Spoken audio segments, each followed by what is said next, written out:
चाणक्य ने कहा है, चाणक्य नीति में, कि जब सब बेईमान इकट्ठे हो जाए तो आप मान के चलो कि राजा ईमानदार है।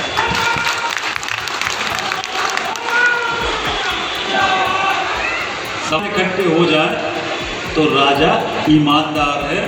तो सारे चोर इकट्ठे हो जाते हैं और राजा को बेईमान बनाने की कोशिश करते हैं। पर जब सारे चोर इकट्ठे हो जाए, कोई पार्टी नहीं है, दिन में पार्टियां हैं, रात में सब इकट्ठे बैठते हैं। दिन में कुछ भाजपा में, कुछ कांग्रेस में। मध्य प्रदेश के पूर्व गृह मंत्री और खुरई विधायक इन दिनों हर दिन सुर्खियों में हैं।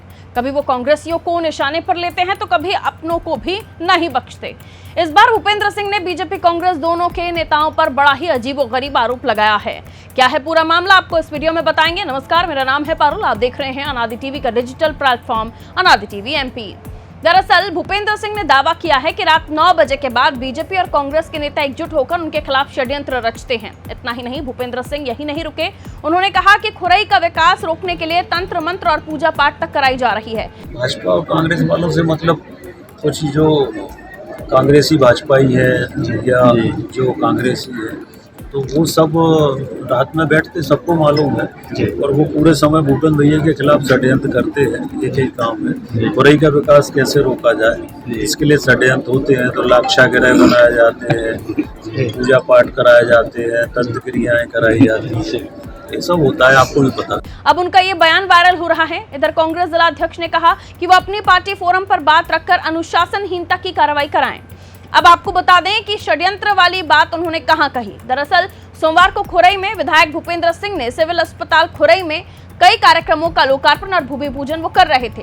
इसी कार्यक्रम के दौरान संबोधित करते हुए सिंह ने चाणक्य नीति का हवाला देते हुए कहा, आचार्य चाणक्य ने कहा था कि जब सारे बेईमान एक साथ हो जाएं तो समझ लीजिए कि राजा ईमानदार है। यही स्थिति यहाँ बन गई है।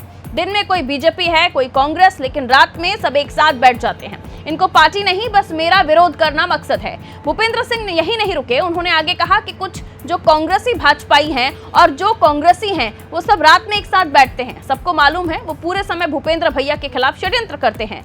खुरई का विकास कैसे रोका जाए, इसके लिए षड्यंत्र होते हैं, पूजा पाठ कराई जाती है, तंत्र क्रियाएं कराई जाती हैं, सब होता है, सबको पता है। उन्होंने अपनी बातों में स्पष्ट किया है कि उनका इशारा कांग्रेस छोड़कर बीजेपी में आए नेताओं की ओर है। अब कांग्रेस छोड़कर बीजेपी में तो गोविंद सिंह राजपूत भी आए हैं, जो सागर के कद्दावर नेता और मंत्री भी हैं। तो क्या भूपेंद्र सिंह का इशारा राजपूत की तरफ ही है? दरअसल जब ज्योतिरादित्य सिंधिया कांग्रेस छोड़ बीजेपी में शामिल हुए थे, उस वक्त राजपूत भी बीजेपी में आ गए थे।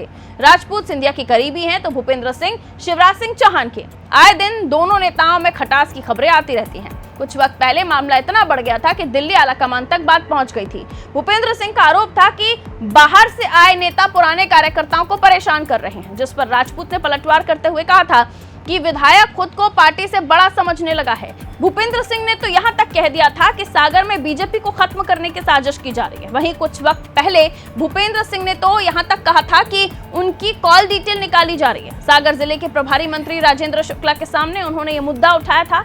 इस तरह की कई और मामले सामने आते हैं। वहीं इस बार भूपेंद्र सिंह ने बिना नाम लिए बड़े गंभीर आरोप लगाते हुए कहा, अब इस पार्टी पर आलाकमान क्या रुख अख्तियार करता है, ये तो देखने वाली बात होगी। वैसे नवंबर 2023 के विधानसभा चुनाव के बाद भूपेंद्र सिंह और भार्गव को मोहन यादव सरकार में शामिल नहीं किया गया था, वो हाशिए पर ही हैं। वहीं राजपूत को कैबिनेट मंत्री बनाया गया, जिसकी टीस कहीं ना कहीं भूपेंद्र सिंह को लगी है।